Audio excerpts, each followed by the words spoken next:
Ang ating pong devotion sa umagang ito ay mababasa natin sa John 10 verse 11 to 16.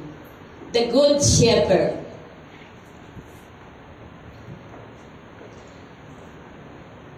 Mababasa po natin sa 11, Ako ang mabuting pastol. Iniaalay ng mabuting pastol ang kanyang buhay para sa mga tupa. Ang upahan ay tumatakas kapag may dumarating na asong gubat. Iniiwan niya ang mga tupa, palibhas ay hindi siya pastol at hindi kanya ang mga ito. Kaya sinusunggaban ng asong gubat ang mga ito at binubulabog. Tumatakas siya, palibhas ay upahan lamang at walang malasakit sa mga tupa. Ako nga ang mabuting pastol. Kung paanong kilala ako ng Ama at siya'y kilala ko, gayon din naman kilala ko ang aking mga tupa at ako na may kilala nila. At iniaalay ko ang aking buhay para sa aking mga tupa. Mayroon akong iba pang mga tupa na wala pa sa kulungang ito. Kinakailangan sila ipasukurin at papakinggan nila ang aking tinig. Sa gayon, magkakaroon ng isang kawan na may isang pastol. Salamat po sa pagkabasa ng kanyang banal at makapangyarihan salita. Tayo po ay sandaling yumuko at manalangin. Yes, Lord God, sa umagang ito, nawa ang iyong holy presence ay mapasa amin upang sa ganoon, lahat ng aming mga salitang pag-aaralan sa umagang ito ay maging maliwanag at maging katanggap sa bawat isa.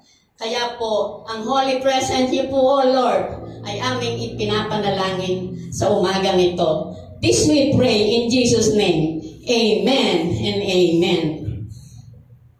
Diyan po sa ating binasa, mayroon pong sinasabi diyan na dalawang uri ng pastol.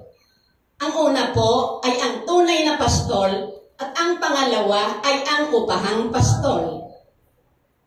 Ano po ang mga katangian ng tunay na pastol? Sino po ba ang sinasabing tunay na pastol? Wala pong iba kung hindi ang ating Panginoong Hesukristo. Ang tunay na pastol po ay isang pastol na ibibigay niya ang kanyang buhay para mapangalagaan ang kanyang mga tupa. Amen po? Amen.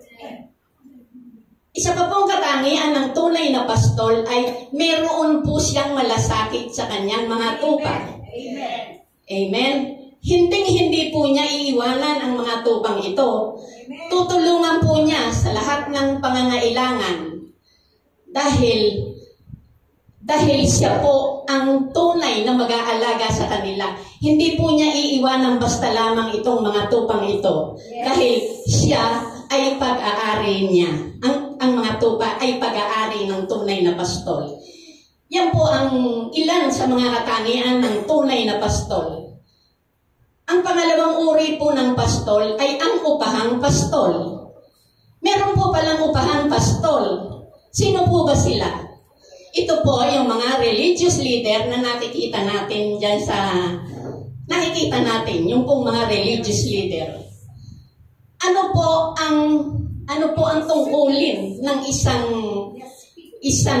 upahang pastol?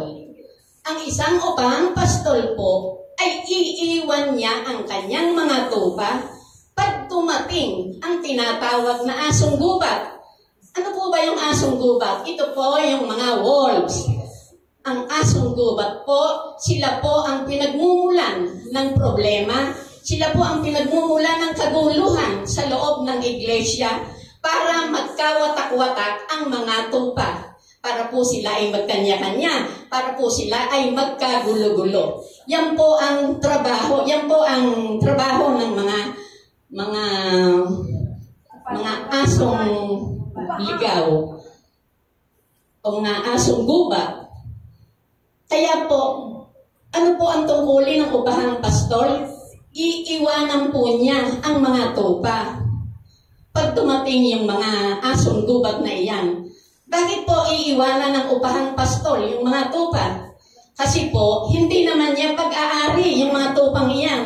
Hindi po kanya yan. Kaya, ang tendency po, ang pagmamalasakit ay hindi makikita sa isang upahang pastol. Amen po? Kaya, ang Panginoon po, kilalang kilala tayo. Alam po niya ang laman ng ating puso at isipan. Wala po tayong maipagkakaila sa Kanya.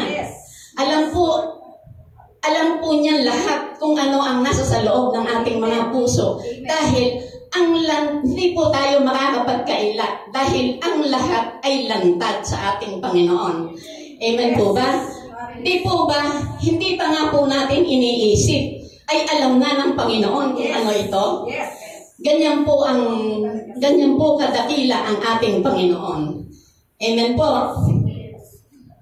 Diyan po, sa paligid, ay marami pa pong mga tupang ligaw na ang nais ng Panginoon ay muli silang maibalik sa kawan. Kaya po tayo ngayon ay naririto.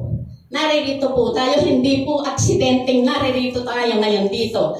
Dahil tayo pong lahat dito ay pinili, tinawag at pinaspasan ng ating Panginoon para po tayo ay magamit niya bilang boses at tinig sa pamamahagi ng magagandang salita. Tayo po yung boses at tinig na gagamitin ng ating Panginoon. Kaya tayo rin po ang gagamitin para ang mga nawawalang mga tupang ito ay muling maibalik sa kawan. At higit sa lahat, para po maibalik sa pinakadakilang pastol, wala pong iba kung hindi ang ating Panginoong Hesukristo. Amen po ba? He is considered na the greatest and the good pastor. He is the one. Amen po? Yan lang po ang ating maikling aralin sa umagang ito. At ang aralin pong ito ay para sa ating lahat. Para po sa ating lahat yung aral na yan. Kaya nawa ang maikling aralin ito ay meron po tayong natutunan at nawa magamit po natin ito sa ating pang-araw-araw na buhay. Nadagdagan po ba tayo ng kaalaman ngayon sa salita ng Panginoon? Kahit po maikli lang ang ating pinag-aralan, I'm sure na meron po tayong natutunan. To God be all the glory.